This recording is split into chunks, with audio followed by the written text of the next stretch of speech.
Application होगा। तो एक तो कोई भी दो पार्टिकल या स्फेरिकल ऑब्जेक्ट रहे उनके बीच का फोर्स ऑफ अट्रैक्शन हम लोगों ने लिखा था Gm1m2 अपॉन आर स्क्वायर। दूसरा एक्सेलरेशन ड्यू टू ग्रेविटी हम लोगों ने लिखा था due at earth surface Gme upon R E square. G is acceleration due to gravity. Me denotes mass of earth और R is radius of earth. इसको लिख सकते हैं G यूनिवर्सल ग्रेविटेशनल कांस्टेंट, इसको GRE स्क्वायर भी use कर सकते हैं। तीसरा orbital speed near at earth surface under root GRE आया था, नियर अर्थ सरफेस।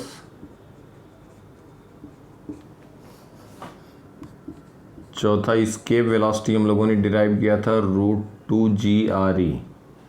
तो VE escape velocity can be written as √2 into VO orbital speed. Fifth हम लोग यहाँ पे कह दें, फिफ्थ पॉइंट हमने डिस्कस किया था टोटल एनर्जी व्हेन ये satellite is orbiting in a particular orbit. तो उसकी टोटल एनर्जी हमने लिखा था which is having radius R from centre. तो टोटल एनर्जी जो लिखा था वो आया था -GMEm/2R। और इसकी काइनेटिक एनर्जी कितनी थी? बेटा? GMEm/2R। पोटेंशियल एनर्जी कितनी थी? हाँ, ये लिखा था। और ये टोटल एनर्जी कोई यार रेडियस पे सर्कुलर ऑर्बिट में है तो टोटल एनर्जी ये लिखा था फिफ्थ पॉइंट। इतनी तक बात हो गई थी और इसी का यूज किए थे। और इसका टाइम पीरियड जो हम लोगों ने लिखा था T², या हम कहें टाइम पीरियड जो लिखा गया था, टाइम पीरियड जो एक सैटेलाइट किसी सर्कुलर पाथ में ऑर्बिट कर रहा है तो T = 2π/√GME अर्थ के अराउंड R⁻³ या इसी को लिखा था T² time period whole square = 4π² GME × R⁻। यह कह सकते हैं T² is directly proportional to R⁻। This is also known as Kepler's third law. ये टाइम पीरियड है। This is Kepler's third law, इसी को कहते हैं। ये डिराइव भी किया था, बोलो बेटा, केपलर्स थर्ड लॉ। ये हमने यहाँ तक बात हो गई थी। और कोई भी अगर सेंटर से R रेडियस पे ऑर्बिट में है तो V की वैल्यू आई थी √GM/R। R is radius of orbit from centre. इतनी बात हम लोग डिस्कस कर चुके थे। क्लियर? बाइंडिंग एनर्जी लिखा था, binding energy is negative of total energy. क्यों? क्योंकि उसको energy required to send it, minimum energy required to send it from to send satellite to infinity. ये इसकी एनर्जी है तो इन्फिनिटी पे जस्ट पहुंच जाए तो वहाँ 0 हो जाती है, तो इसी का पार्ट पॉजिटिव हो जाएगा। तो नेक्स्ट बाइंडिंग एनर्जी हम लोगों ने लिखा था नेगेटिव ऑफ टोटल एनर्जी। तो ये वैल्यू आ गई थी GMEm/2R। ठीक है, बोलो बेटा, यहाँ तक बात हो गई थी?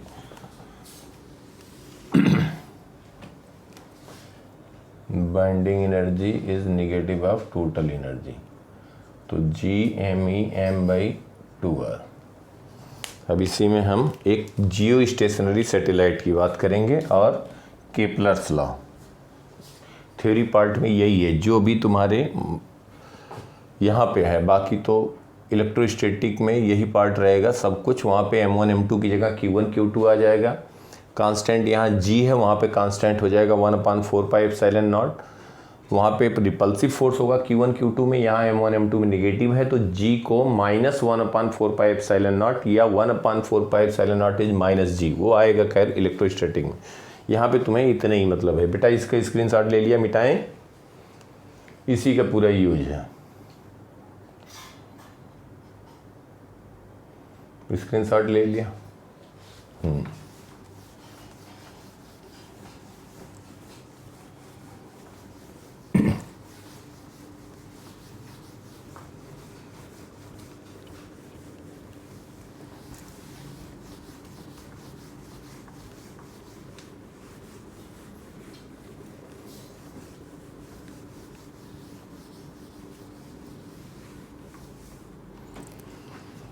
तो यहाँ पे हम फिर जियो स्टेशनरी सैटेलाइट, जियो स्टेशनरी सैटेलाइट,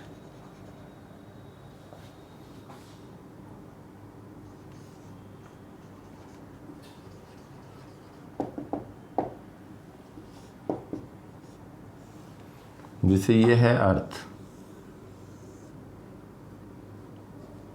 तो इसका हो गया ये इक्वेटर, इक्वेटर, और ये होगा आपका पोल। इसको अगर हम रिवॉल्व करेंगे at an angular speed omega, तो कोई भी सैटेलाइट है, अगर कोई भी सैटेलाइट है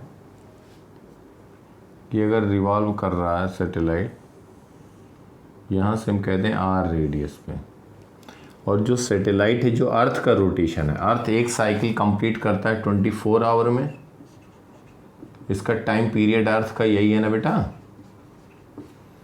तो अगर हम कोई सैटेलाइट इक्वेटोरियल प्लेन कहेंगे, इक्वेटर है, इक्वेटोरियल प्लेन में अगर कोई सैटेलाइट हम लॉन्च कर दें, सेंटर से आर डिस्टेंस पे है अर्थ के सेंटर से, इसका भी टाइम पीरियड सेम हो, तो अर्थ पे कोई भी ऑब्जेक्ट होगा उसके रिलेटिव क्या हो गया, ये सैटेलाइट स्टेशनरी हो गई ना बेटा। जैसे हम अर्थ पे हैं और ये सैटेलाइट का जो टाइम पीरियड है वही अर्थ का टाइम पीरियड है, तो कोई भी ऑब्जेक्ट जो रहेगा उसका भी टाइम एक साइकिल में 24 आवर होगा। जब ये यहाँ पे पहुँचेगा रोटेट करके अर्थ पे, तो सैटेलाइट भी यहाँ पहुँचेगा, तो उस पर्सन के या उस जगह के रिस्पेक्ट में सैटेलाइट क्या रहेगा, स्टेशनरी। तो ऐसे को हम कहते हैं जियो स्टेशनरी सैटेलाइट। तो जो भी हर कंट्री अपना जियो स्टेशनरी सैटेलाइट लॉन्च करता है सिग्नल के लिए, तो अपनी कंट्री के पास में, अब यहाँ पे हम मान लो इंडिया यहाँ पे कहीं पे है और हमारा ये सैटेलाइट रोटेट कर रहा है, लेकिन वो आउटसाइड यहाँ पे दूसरी जगह है, तो उसका सिग्नल डायरेक्ट हम नहीं कैच कर पाएंगे ना बेटा। तो जो भी कंट्री होती है तो यहाँ से सैटेलाइट लॉन्च करती है। समझ पा रहे हो सब लोग?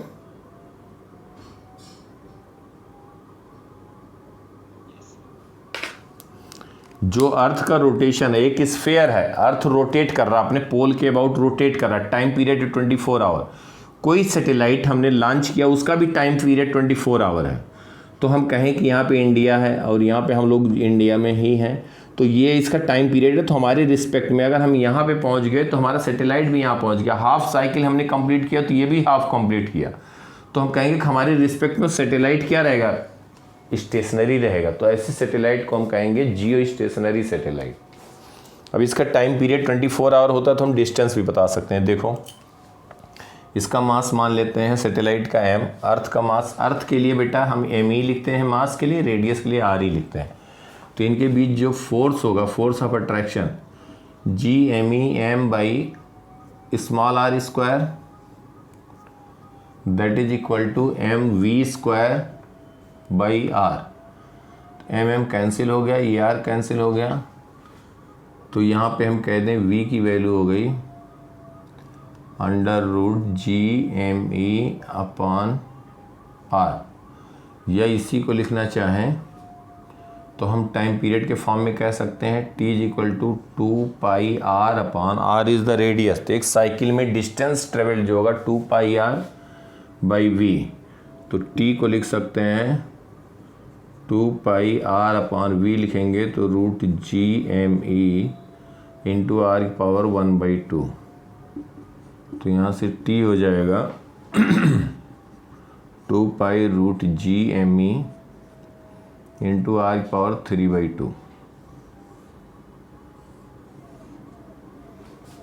तो यहाँ से हम r की भी वैल्यू लिख सकते हैं, या इसी को कह सकते हैं T² = 4π²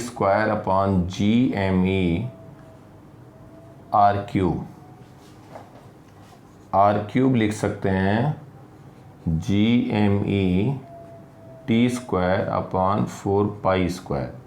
अब एक बात देखो बेटा, अगर हमें लिखना है कि जियो स्टेशनरी सैटेलाइट का सेंटर से डिस्टेंस r कितना होगा, तो r को हम कह सकते हैं g universal gravitational constant into mass of earth into time period whole square upon 4 pi square की पावर 1/3। तो r की वैल्यू आ जाएगी, वेयर g इज 6.67 इंटू 10⁻⁻11। ठीक है बेटा। तो इसको हम कहते हैं newton metre square upon KG square. ये कांस्टेंट हो गया जी की वैल्यू। मास ऑफ अर्थ होता है नियरली 6 इंटू 10⁻24 kg, और टाइम पीरियड होगा 24 आवर इंटू 3600 सेकेंड। पाई हो गया 3.14। सब वैल्यू रख देंगे तो आर की वैल्यू जो आएगी अप्रॉक्सीमेटली, यहाँ तक लिखो बेटा जल्दी से, आर की वैल्यू जो नियरली आएगी वो आएगी 42,330 किलोमीटर। 330 इंटू 1000 मीटर, यहाँ से आएगा बेटा स्मॉल आर। तो इसको हम कह सकते हैं जियो स्टेशनरी 42, ये जियो स्टेशनरी सैटेलाइट का सेंटर से डिस्टेंस आया 42,330 किलोमीटर, और रेडियस ऑफ अर्थ कितना होता है 6400 किलोमीटर। रेडियस ऑफ अर्थ होता है 6400 किलोमीटर। तो हम यहाँ पे कह देंगे इसका, अगर हम कहें अर्थ सरफेस से हाइट कितनी होगी, अर्थ सरफेस से हाइट अगर हम कहें, अर्थ सरफेस से हाइट लिखें तो h is equal to small r minus R E. तो इसको लिख सकते हैं 42,330 किलोमीटर माइनस 6400 किलोमीटर। तो यह आ जाएगा अर्थ सरफेस से हाइट, किसकी हाइट, जियो स्टेशनरी सैटेलाइट की। ये वैल्यू आ जाएगी अप्रॉक्सीमेटली 35,930 किलोमीटर। 35,930 किलोमीटर। ठीक है बेटा, यहाँ तक बात क्लियर। नोट कर लो जल्दी से या स्क्रीनशॉट लो जल्दी से।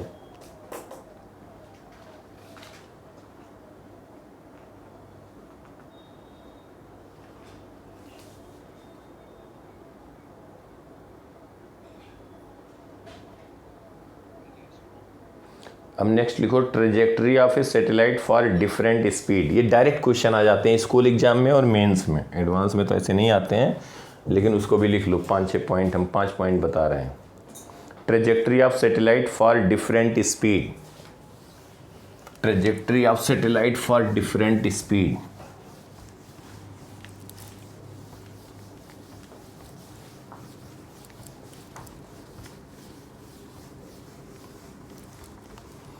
Trajectory of satellite for different speed.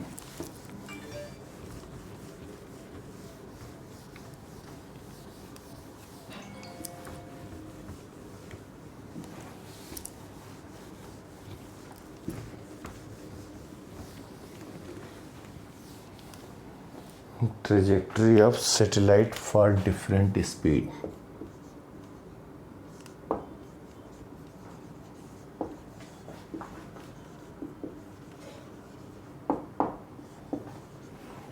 For different speed.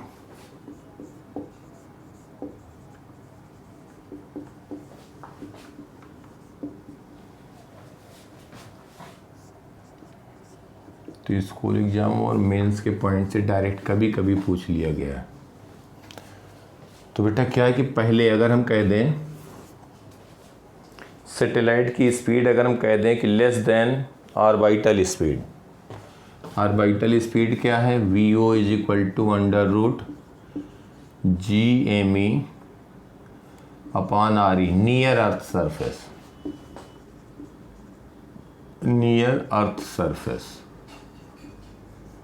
और इसी को हम कह सकते हैं since GME is equal to GRE square, तो VO कह देंगे √GRE। ठीक है बेटा, क्योंकि GRE स्क्वायर होता है तो RE कैंसिल हो जाएगा, और स्केप वेलोसिटी होगी, अभी लिखा था √2GRE स्केप वेलोसिटी।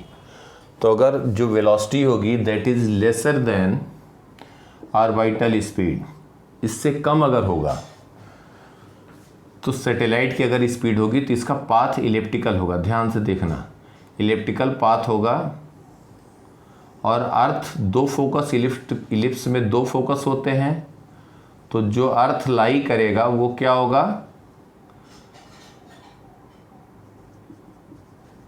अर्थ दूसरे फोकस पे। यहाँ पे अगर स्पीड दिया गया v is lesser than vo तो इलिप्टिकल पाथ होगा। और ये जो अर्थ लाई करेगा वो फारदेस्ट पॉइंट वाला जो होगा फोकस, इसको कह दें f1, इसको कह दें f2, तो फारदेस्ट पॉइंट वाला फोकस होगा।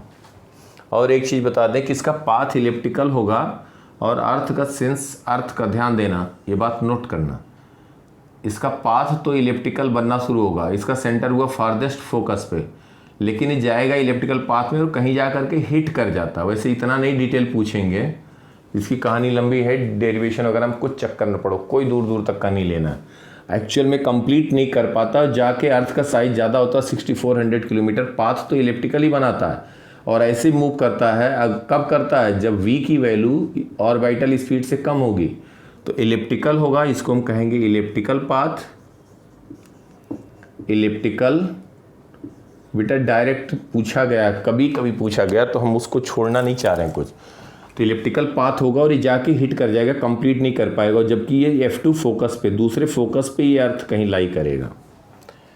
दूसरे में हम कहें सेकेंड पार्ट में, ध्यान देना, सेकेंड पार्ट में अगर v की वैल्यू दिख रहा है बेटा सबको, बोर्ड क्लियर, v की वैल्यू अगर ऑर्बिटल स्पीड हो गई तब तो बात ही नहीं है। तब क्या होगा, ये अर्थ हुआ आपका, तो इसके सर्कुलर पाथ में रिवॉल्व कर रहा होगा ना, सर्कुलर हो जाएगा, इसका पाथ जो होगा वो सर्कुलर हो जाएगा। तीसरा, जब v की value greater than orbital speed हो जाए, लेस देन एस्केप वेलोसिटी हो जाए, फिर इसका पाथ इलिप्टिकल होगा, कंप्लीट इलिप्स होगा। लेकिन अब यहाँ पे अर्थ नियरेस्ट जो फोकस होगा, दो फोकस होगा f1 और f2,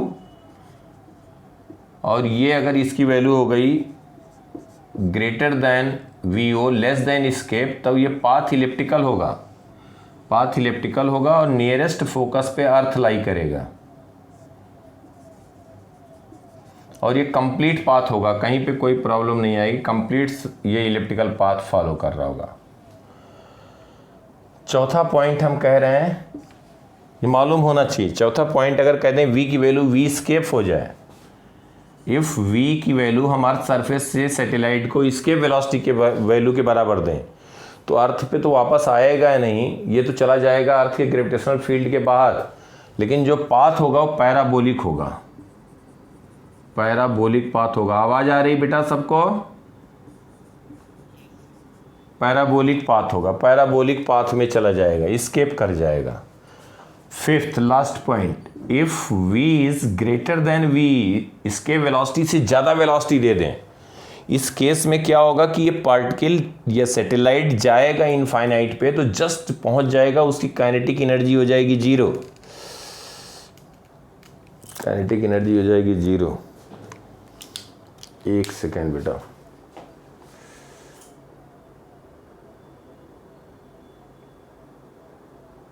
कि मतलब क्या हुआ, इसका पाथ अगर v की वैल्यू ग्रेटर देन v हो गया तो पाथ हो जाएगा हाइपरबोलिक, हाइपरबोलिक पाथ हो जाएगा, हाइपरबोलिक पाथ। बस ये 5 पॉइंट तुम्हें याद रखना है, ये डायरेक्ट आ जाता है, तो नहीं मालूम रहता बच्चों को तो गड़बड़ कर देते हैं। 4 नंबर दे भी देता है, 3-4 बार तुम्हें देखा हूँ पूछा गया, तो 2-3 पॉइंट का है ये है।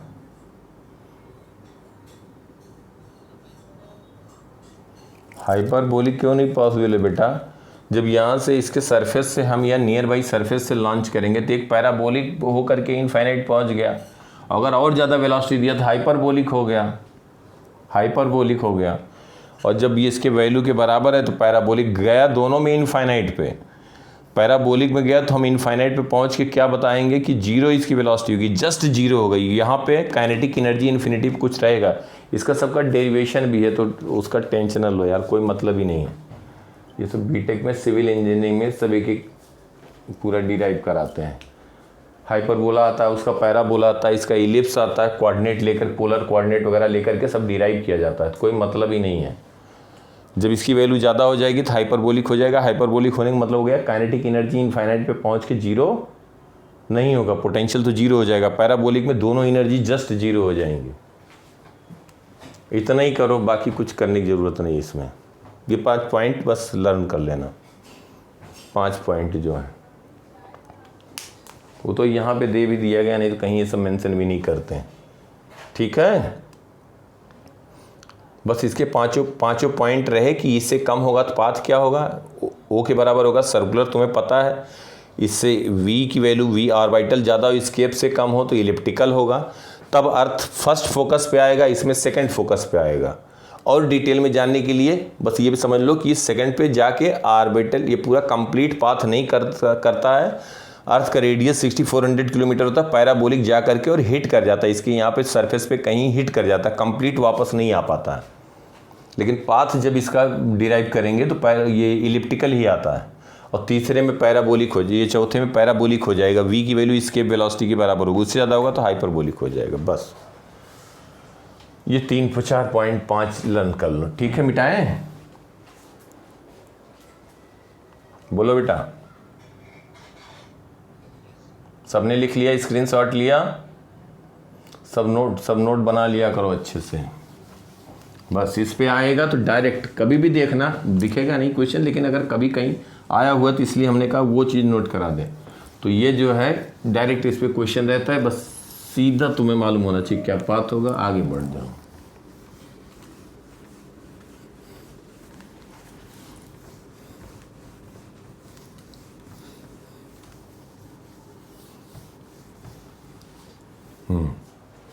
अब नेक्स्ट लिखो केपलर्स लॉ। केपलर्स लॉ बेटा,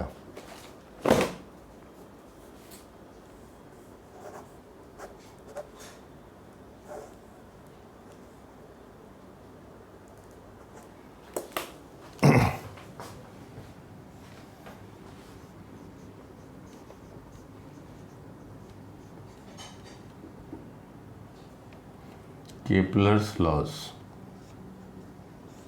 केपलर्स फर्स्ट लॉ की बात करें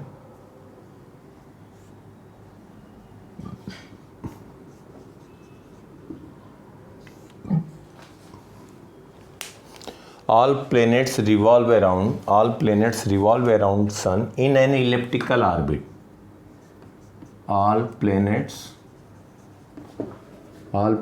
revolve around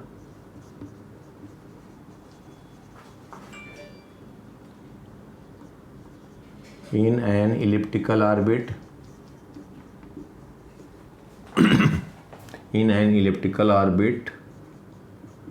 where sun will lie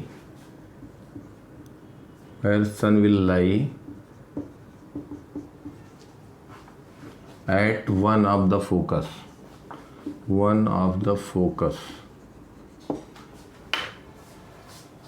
This is first. मतलब हुआ कि जितने भी प्लैनेट्स हैं वो इलिप्टिकल ऑर्बिट में रिवॉल्व करते हैं। ये बेटा इसको कहते हैं मेजर एक्सिस और इसको कहते हैं माइनर एक्सिस। और इसके 2 फोकस होते हैं, एक होता है F1, एक होता है F2। जितने प्लैनेट्स होंगे वो रिवॉल्व करेंगे इलिप्टिकल ऑर्बिट पे अराउंड सन, सर्कुलर में नहीं करते हैं। और सन किसी एक फोकस पे लाई करता है, इसको हम कह रहे हैं सन।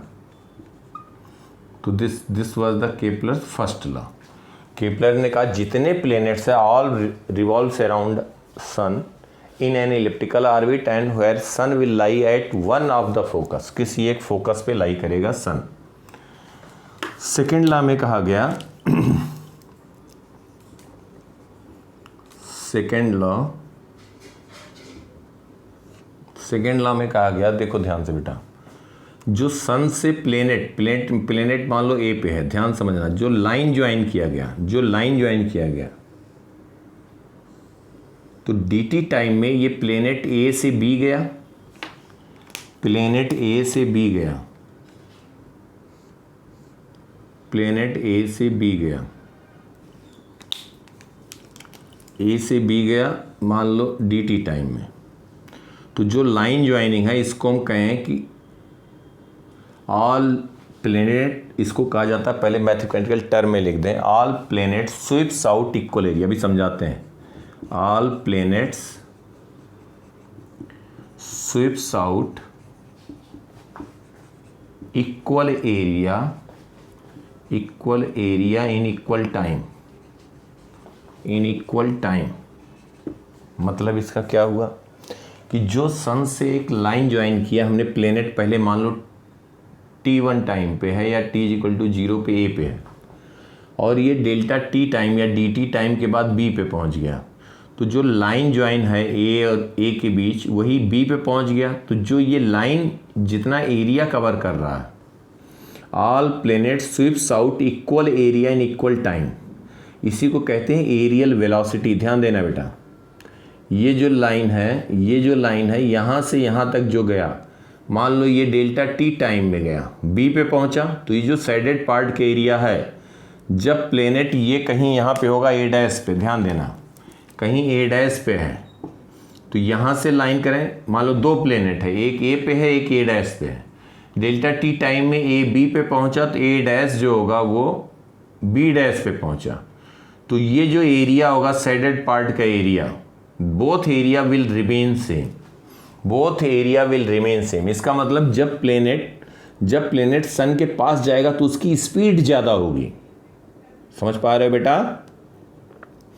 जब प्लेनेट सन के पास होगा तो स्पीड ज़्यादा होगा, तभी तो वो एरिया कवर ज़्यादा सेम होगा दोनों का, और जब ये मैक्सिमम डिस्टेंस पे होगा तो उसकी स्पीड कम होगी। तो ये जो लाइन ज्वाइनिंग जो साइडेड पार्ट एरिया, तभी दोनों एरिया सेम होंगे। इसको कहते हैं all planet sweeps out equal area in equal time, या इसी को कहने का दूसरा तरीका है एरियल वेलोसिटी, और इसी को कहते हैं एरियल वेलोसिटी। एरिया अभी प्रूव भी करके बताते हैं। Areal velocity of all planets will remain same. इसका मतलब क्या हुआ? ये समझ में इतनी बात आई बेटा कि जैसे दो प्लेनेट है, मान लो सन के अराउंड ये रिवॉल्व कर रहे हैं इलिप्टिकल ऑर्बिट में, एक प्लेनेट है ए पे इनिशियली और दूसरा प्लेनेट है ए डैश पे, ठीक है?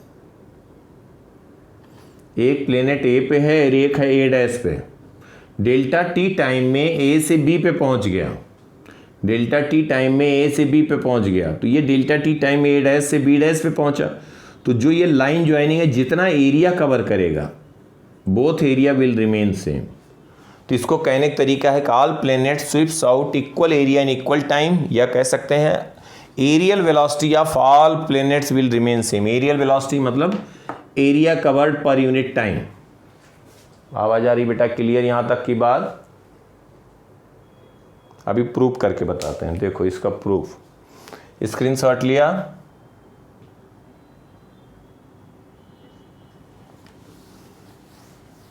देखो इसी को प्रूफ करते हैं। ये बात कहाँ से आ रही है? अब बेटा देखो, ये अगर हम कह दें कि जैसे ये इलिप्स है, ये इसको हम कह दें डिस्टेंस r, और डेल्टा टी टाइम बहुत स्मॉल टाइम लें, इसको हम कह दें डी थीटा एंगल बनाया। डेल्टा टी को डी टी टाइम कह दिया जाए, कह सकते हैं। इसलिए हम डेल्टा टी को डी टी ले रहे हैं। अभी ध्यान दो, क्योंकि अगर बहुत कम टाइम लेंगे तो ए और बी का जो रेडियस होगा, अगर यहाँ से डिस्टेंस जो सन से डिस्टेंस है प्लेनेट का r, तो हम सेम ले सकते हैं। कब ले सकते हैं? जब हम बहुत छोटे टाइम इंटरवल की बात करें। समझ पा रहे हो हमारी बात को? क्योंकि तब बी पॉइंट नियर टू ए होगा। बी पॉइंट नियर टू ए तभी होगा जब हम कहें स्मॉल टाइम। ये बी पॉइंट ले लें तो हम कहते हैं कि नियरली ये आर डिस्टेंस है, तो एरिया कितना हो जाएगा बेटा? एरिया क्या लिखोगे? ये डी थीटा एंगल है, तो डी ए कहोगे half R square D theta. ये मालूम है या नहीं? देखो एक सर्किल का बेटा, सर्किल का रेडियस आर होता है, एंगल थीटा होता है, तो कितना एरिया कहते हो? हाफ आर स्क्वायर थीटा कहते हो या नहीं? बोलो बेटा, हाँ नहीं कुछ बोलोगे? और जब यही कंप्लीट हो जाता है सर्किल, तो हम थीटा क्या कह देते हैं? 2 पाई। तो ये 2 पाई आर स्क्वायर बाई 2, तो पाई आर स्क्वायर एरिया हो जाता है ना। तो वही कह रहे हैं कि अगर हम बहुत कम टाइम इंटरवल लें तो ए और बी जो होगा तो नियरली सेम, हम दोनों का रेडियस आर मान ले रहे हैं, ये थोड़ा सा कम हो जाएगा आर माइनस डी आर, लेकिन डी टी अगर टाइम बहुत कम कंसीडर कर रहे हैं तो हम मान ले रहे हैं कि radius R will remain same. वही टाइम ज़्यादा ले लेंगे तो नहीं कह सकते हैं, इसलिए डी ए एरिया लिखा, half R square D theta लिख सकते हैं। बोलो, अब इसको हम डिफ्रेंशिएट कर दें, इसी को कहेंगे areal velocity, D A by D T, इसी को कहते हैं areal velocity. Areal velocity that is equal to half R square, R constant है, D theta by D T. D theta by D T को क्या कहोगे? ओमेगा। क्या कहोगे? ओमेगा। अब देखो इसका कुछ यहाँ पे जो प्लेनेट्स है, इसका कुछ प्लेनेट का मास होगा m, तो m से मल्टीप्लाई कर दें, m से डिवाइड कर दें। ऐसा क्यों कर रहे हैं? कर रहे हैं कि इसलिए कर रहे हैं कि half M R square omega, या हम कहते हैं M R square omega by 2m। ये आया? एम आर स्क्वायर देख करके कुछ याद आया? एम आर स्क्वायर ओमेगा क्या है? Angular momentum about sun. देखो ध्यान से, सन अपनी जगह स्टेशनरी है, इस पॉइंट के अबाउट इसका मोमेंट, इसका आगे आर की वैल्यू बहुत ज़्यादा है compare to size of this planet. Compare to size of planet small R is very large, तो इसको हम पॉइंट मास ट्रीट कर सकते हैं। तो आई इंटू ओमेगा, इसको कहेंगे एंगुलर मोमेंटम बाई 2m। यही आया ना बेटा? Angular momentum by 2m। L is angular momentum, angular momentum, angular momentum. अब एक बात देखो, एंगुलर मोमेंटम कब कांस्टेंट होता है? जब एक्सटर्नल टॉर्क 0 होता है। याद आया? स्क्रीनशॉट लो, स्क्रीनशॉट लो बेटा। लिया?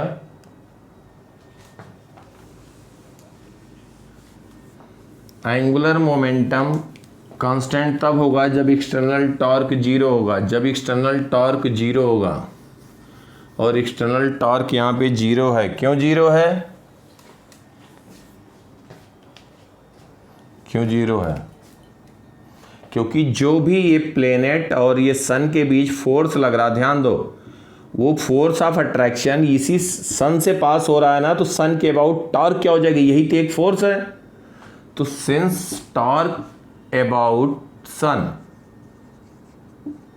क्या है? 0 है ना। इसके अबाउट टॉर्क 0 है, तो इसके अबाउट एंगुलर मोमेंटम क्या रहेगा? कंजर्व रहेगा,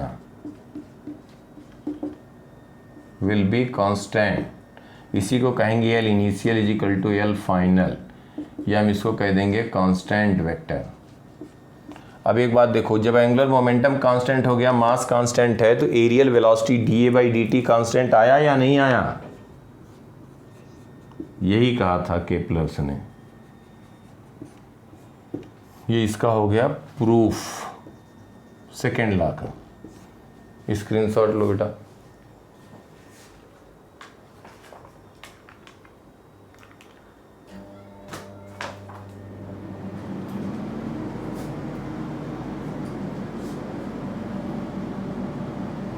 ले लिया?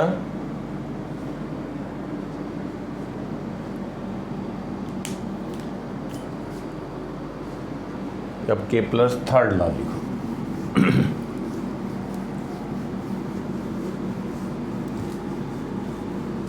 ये स्कूल के एग्जाम में आ सकता है, ज़्यादातर पूछते हैं, तो लिख देना, इसलिए लिख लिख के एक एक चीज़ बता रहा हूँ।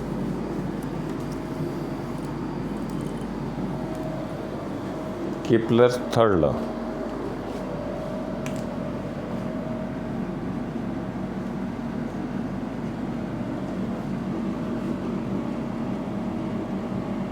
Kepler's third law.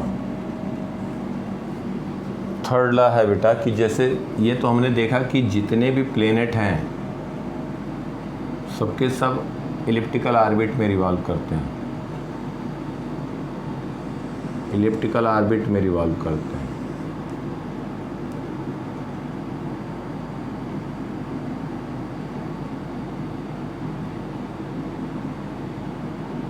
ठीक है बेटा। तो यहाँ पे दो फोकस इसके हो गए।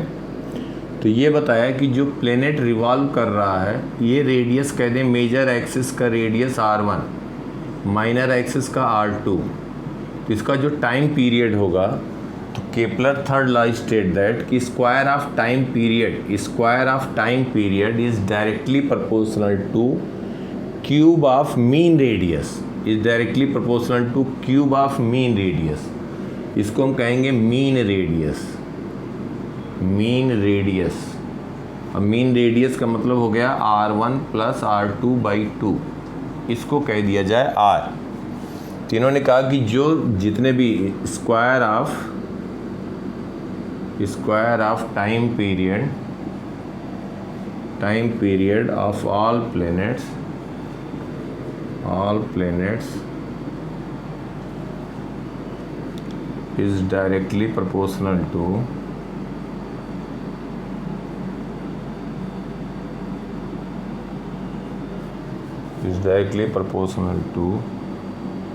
cube of mean radius।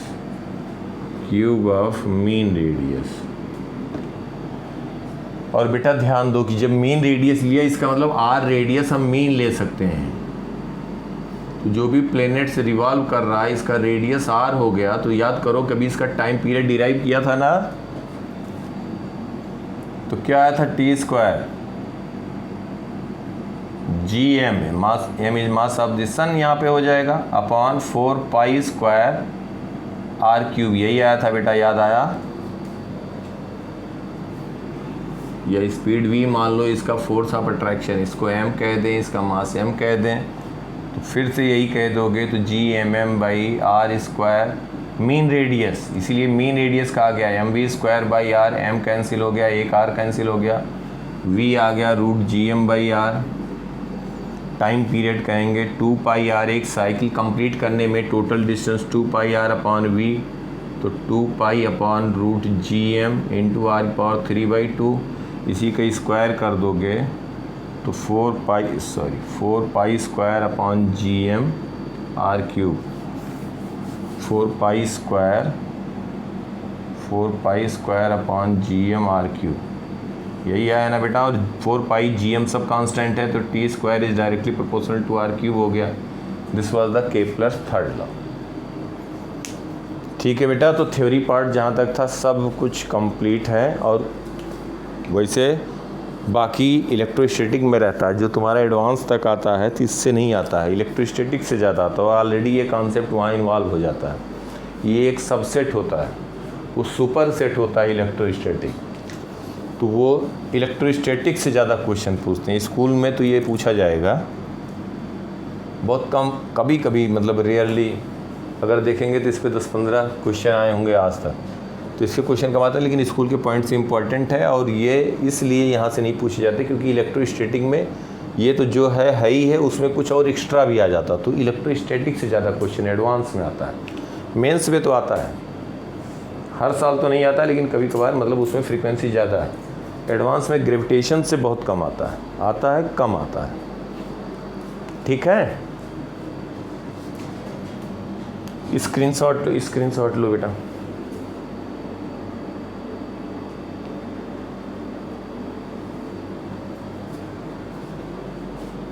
हम समझा दें, ध्यान से सुनो। अर्थ है, अर्थ का मास m दिया, रेडियस r है, इसके सेंटर से स्मॉल r रेडियस पे एक सैटेलाइट है। सैटेलाइट का मास बेटा दिया है स्मॉल m, ये यहाँ पे रिवॉल्व कर रहा था स्मॉल r रेडियस पे। किसी इंस्टेंट पे due to friction it starts losing energy at a constant rate c per second. जो भी एनर्जी होगा, तो अगर जूल में है तो जूल पर सेकेंड हो जाएगा। तो constant rate c per second से ये लूज करना एनर्जी शुरू किया। एनर्जी लूज करेगा तो इसका रेडियस कम होता जाएगा, फाइनली अर्थ पे आ जाएगा। तो ये बताना है, prove that time taken to fall satellite on earth surface will be t is equal to g capital M small m by 2c 1 upon capital R minus 1 by small r। Question is this one. जब ये बेटा start ये loose करेगा energy, तो इसका radius कम होगा और finally ये यहाँ पे फॉल तब होगा जब इसकी वेलोसिटी जीरो हो जाएगी। नहीं जीरो होगा, कुछ वेलोसिटी रहेगी, तब भी तो इस पे ये रिवॉल्व कर रहा होता। तो इनिशियल एनर्जी इसकी कितनी कहते हैं? टोटल एनर्जी इनिशियल कितना होगा बेटा? 100 मिल।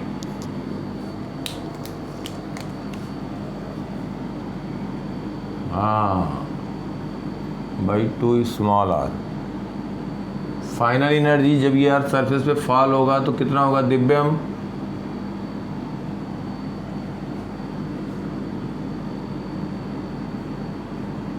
हाँ, 2 कैपिटल आर। समझ में आ रहा है बेटा? तो जब फाइनली फॉल होगा तो ये एनर्जी हो जाएगी। तो एनर्जी इनिशियल ज़्यादा थी, फाइनल कम थी, तो decrease in energy, loss in energy, loss in energy क्या कहोगे?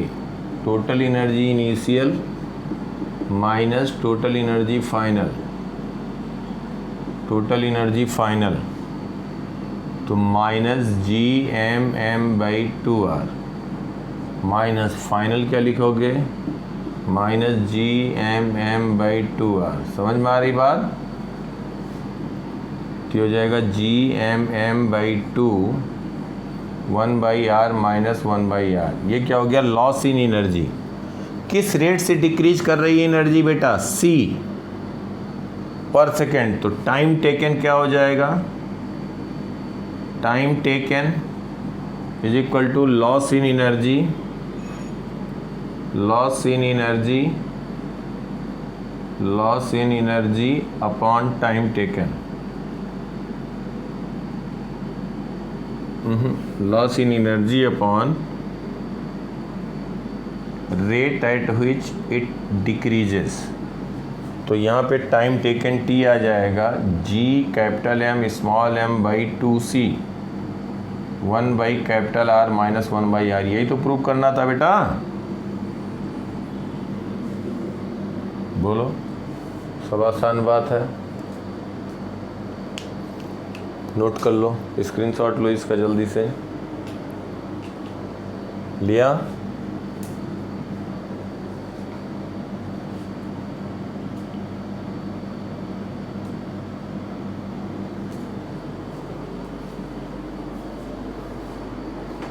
लिया बेटा सबने?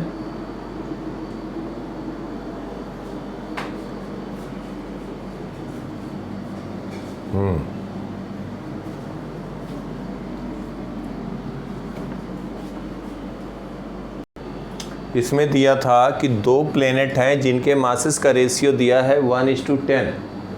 2 planets are having ratio of masses m1:m2 is 1:10। Radius का रेशियो दिया 2/5। कंपेयर करना देयर डेंसिटी। डेंसिटी क्या हो जाएगा? d1/d2। अब बेटा पहले पार्ट की बात करें तो d1/d2 क्या लिखोगे? मास per unit volume m/4/3 πr1³ upon, इसको m1 कह दें, कोई बात नहीं, यहाँ पे कह दें m2/4/3 πr2³। यही हो गया ना बेटा? तो 4/3 पाई कैंसिल हो गया, तो ये हो गया m1/m2 इंटू r2³ तो देखो m1/m2 1/10 दिया है और ये दिया r1/r2 2/5, तो 5/2³ हो गया। कितना आ गया बेटा? बोलो। 25/16। यह आ गया आपका 25/16। पहले पार्ट का आंसर हो गया। सिंपल। डेंसिटीज में रिलेशन आ गया। अब acceleration due to gravity on earth surface, acceleration due to gravity on earth surface, तो हम क्या लिखते थे? जी लिखते थे, जी कैपिटल M/G m1/r1²। यही तो लिखते थे। बोलो। तो G1 यहाँ पे हम कहते हैं G1 acceleration due to planet 1 तो G1/G2 का रेशियो पूछा गया तो क्या कहेंगे, M1/R1 स्क्वायर इंटू ये हो जाएगा डिवाइडेड बाई M2, रेशियो लेंगे तो क्या हो जाएगा R2 स्क्वायर अपॉन M2, तो M1/M2 into R2 upon R1 whole square. तो M1/M2 कितना बेटा 1/10, M1/M2 है 1/10, R2/R1 कितना है 5/2 होल स्क्वायर, तो 25 कितना हो गया इसका रेशियो, ये कितना आ जाएगा बेटा 5/8, ये आ गया 5/8। सबको करना चाहिए था, ये तो बेसिक था, मैं सोचा रिवाइज हो जाए। स्केप वेलोसिटी, अब कोई स्केप वेलोसिटी ध्यान देना यहाँ पे, स्केप वेलोसिटी की जब रेशियो की बात करें तो VE1 अपॉन VE2, तो ये कोई कह सकता है, कोई ऐसे लिख सकता है √2GR1, तो यहाँ पे ध्यान रहे G भी अलग है, √2G2R2, G सेम जिसने लिया गलत हो जाएगा, या इसी को हम कहते हैं, इसके वेलोसिटी को ही क्या कहते हैं √GM1 सॉरी इसके वेलोसिटी लिखते हैं बेटा √2GM1 अपॉन R1। समझ में आ रही बात, या ऐसे लिखते यहाँ पे कहते हैं √2GM2 अपॉन R2। समझ पा रहे हैं बेटा सब लोग,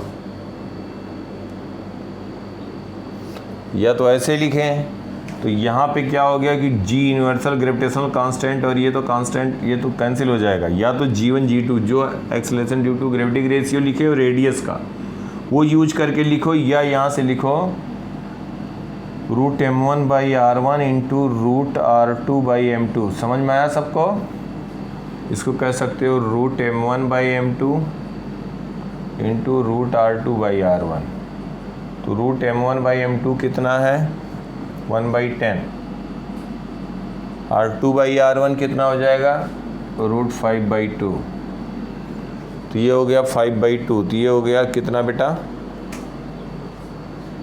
1:2, तो ये आ गया 1/2। ऐसे लिखना था तुम्हें, बस ये गलती यहाँ पे लोग कर देते, G सेम ले लेते हैं, ये वाला फार्मूला लगा देते, वहाँ गलत हो जाता है। यहाँ ध्यान रहे कि एक्सेलरेशन ड्यू टू ग्रेविटी भी डिफरेंट है, तो इम्पोर्टेंट पॉइंट बस ये G वाला पार्ट है जो लोग गलती कर देते हैं, इसको नोट करना, कैसे नहीं करना है। नेक्स्ट लास्ट क्या है, period of revolution of satellite near to their surface.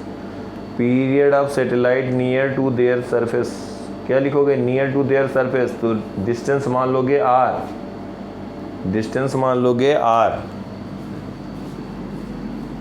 मतलब जो H होगा very less compare to, H जो होगा very less compare to radius of earth, तो हम यहाँ पे कह देंगे टाइम पीरियड का जो रेशियो होगा, टाइम पीरियड पूछा गया ना लास्ट में क्या पूछा गया बेटा पीरियड, हाँ टाइम पीरियड, तो T लिखते हैं, तो यहाँ पे T लिखेंगे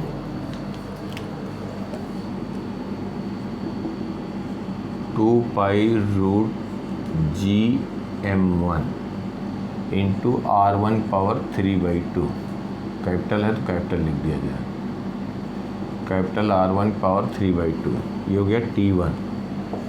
T2 लिखेंगे तो ये हो जाएगा 2π√GM2 R2/3/2, तो T1/T2 का रेशियो पूछा गया तो ये हो जाएगा √M2/M1 इंटू R1/R2/3/2, √M2/M1 हो जाएगा √10/1 इंटू R1/R2 2/5/3/2।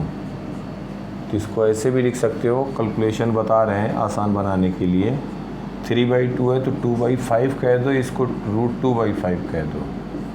समझ पा रहे हो, तो ये √5 √2 हो गया, तो √5 कैंसिल हो गया, तो ये कितना आ जाएगा 4/4:5। नहीं तो यहाँ सोचे कैसे करें, तो ऐसे भी लिख सकते हो। क्लियर बिल्कुल। स्क्रीनशॉट लो बेटा।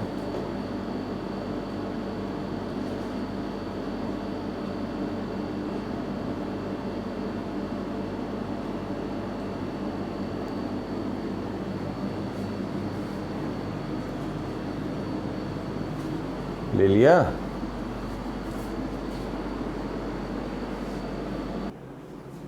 तो इसमें ऐसा कुछ नहीं दिया था, मतलब यहाँ पे 4 पार्टिकल, ध्यान देना 4 पॉइंट मासेज हैं और ये स्क्वायर के साइड पे ये रिवॉल्व कर रही हैं। पूछा गया है कि इनका यहाँ पे क्वेश्चन स्पीड क्या होगा, तो यहाँ पे ये हम कह दें कि ये पार्टिकल 1 मान लिया, इसको 2 मान लिया, इसको 3 मान लिया। रेडियस r है, राइट एंगल ट्रायंगल से रेडियस r है, ये साइड a/2 है, ये एंगल 45 है, ये 90 है, ये भी 45 है। तो चाहे a/2 को r cos 45 कहें या r sin 45, r cos 45 कहें या r sin 45, दोनों से रिजल्ट आएगा वही। तो a की वैल्यू आ गई √2r।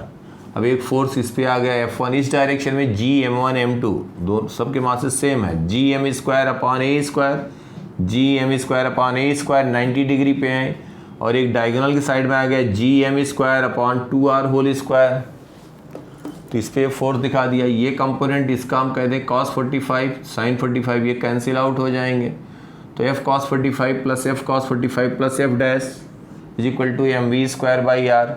f मालूम, f डैश मालूम है, v की वैल्यू फाइंड कर देंगे, वही पूछा गया। क्लियर बिल्कुल।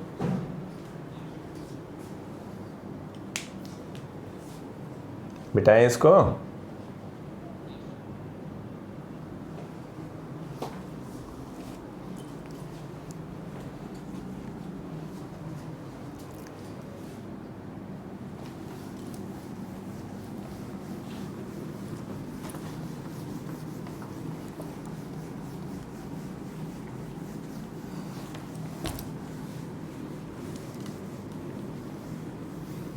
नेक्स्ट लिखो। इसमें बेटा ये दिया गया कि एक मान लो कि कोई प्लेनेट है जिसका मास m है, इसका मास m है, तो इसका रेडियस r कह दिया जाए। ठीक है। और ये दिया है यहाँ से परपेंडिकुलर डिस्टेंस b पे एक लाइन है, यहाँ पे एक कोई भी सैटेलाइट है स्मॉल m मास का, लार्ज डिस्टेंस पे, एट लार्ज डिस्टेंस।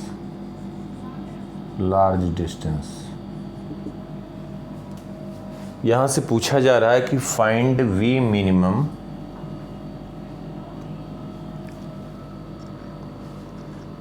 नहीं, हम अब क्वेश्चन कई तरीके से, एक ही क्वेश्चन कई तरीके से पूछा जा सकता है। इसको वेलोसिटी दे दी गई v0, find minimum value of b,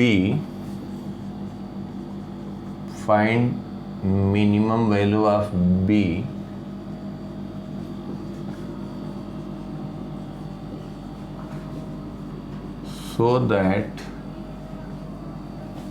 so that particle m passes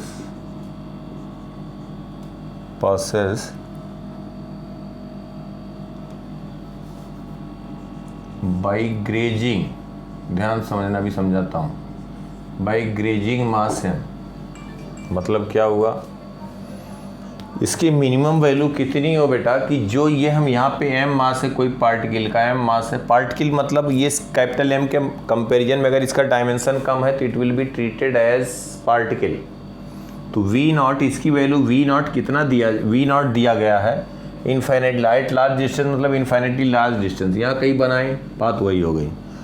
तो b की वैल्यू अगर हम कहें तो ये v0 से इधर कहीं पे आएगा तो ग्रेविटेशन, अभी तो ग्रेविटेशनल फोर्स ऑफ अट्रैक्शन 0 है, क्यों, क्योंकि इनफाइनाइटली लार्ज डिस्टेंस पे है। समझ पा रहे हैं बेटा सब लोग? बोलो हर्षित, भावुक, समझ में आ रही बेटा? अंजलि, दिव्यम,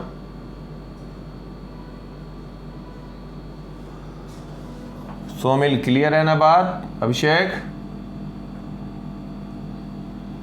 ये लार्ज डिस्टेंस पे, इन्फिनिटी लार्ज डिस्टेंस पे मास से हमें v नॉट इसको दिया गया, तो यहाँ पे क्या ग्रेविटेशनल फोर्स ऑफ अट्रैक्शन अभी 0 है, तो ये आगे आएगा, जैसे आएगा इधर कहीं पे तो ग्रेविटेशनल फोर्स ऑफ अट्रैक्शन होगा। तो ये लाइन हमने डॉटेड लाइन बनाया कि इनिशियल डायरेक्शन जो है, अब ये धीरे धीरे जब इधर कहीं पे आएगा तो बेटा ये फिर इसकी तरफ टिल्ट करेगा ना, इसकी तरफ जाएगा, इसका पाथ कुछ ऐसे हो जाएगा, फिर ऐसे कहीं चला जाएगा।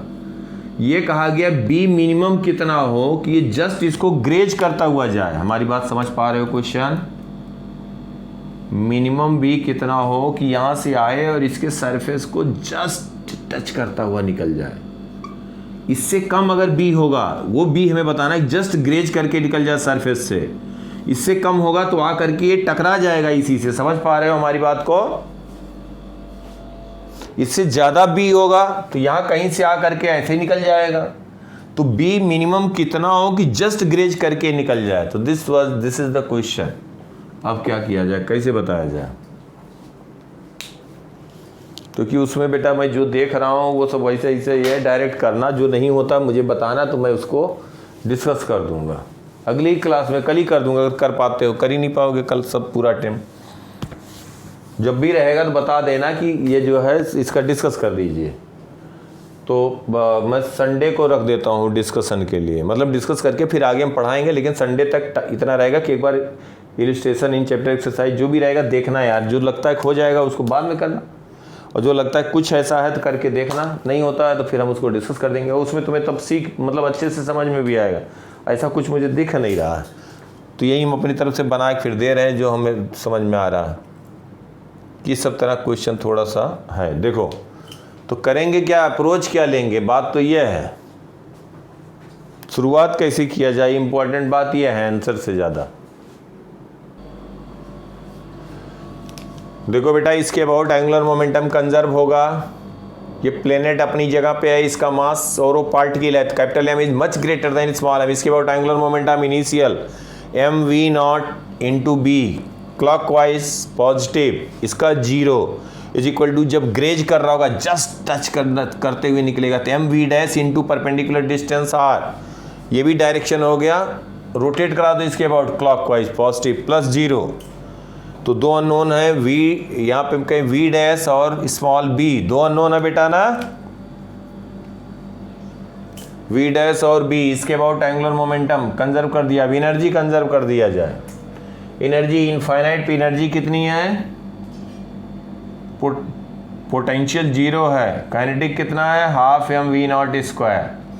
जब इसको ग्रेज कर रहा है, उस समय इसकी पोटेंशियल एनर्जी कितनी है बेटा, बाई आर, यही है ना पोटेंशियल एनर्जी, याद आया। काइनेटिक है इसका half M V dash square. दो इक्वेशन, दो अननोन v डैश और b, तो ये b मिनिमम हमने लिया जब ये ग्रेज कर रहा होगा। b की वैल्यू अगर इससे कम होगी, जो यहां से रिजल्ट आएगा, तो ये आके कहीं हिट कर जाएगा इसको। b की वैल्यू इससे ज्यादा होगा तो ये कहीं यहां से दूर से ही चला जाएगा। समझ में आई बात सबको?